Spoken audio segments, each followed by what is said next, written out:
చూడండి, ఇక్కడ ఒక పెద్ద ఆయన్ని చూపిస్తున్నాను మీకు. ఈ పెద్ద ఆయన 80 కోట్ల ఎస్టేట్కి ఓనర్ అనమాట.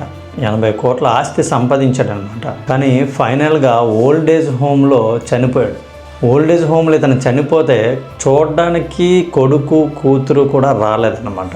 ఆ చుట్టుపక్కల ఉన్న వాళ్ళందరూ డబ్బులు కలెక్ట్ చేసుకొని ఆయన్ని కార్యక్రమం చేశారు. ఆయన ఫైనల్ జర్నీ చేశారనమాట. దీన్ని బట్టి మీకు ఏం అర్థమైంది కింద కామెంట్ సెక్షన్లో కామెంట్ చేయండి.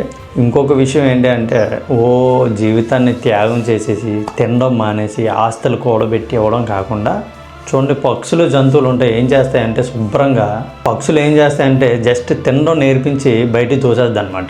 నీకు తినడం నేర్పించాను కదా, వెళ్ళి నీ నువ్వు బ్రతుకు అని చెప్పి.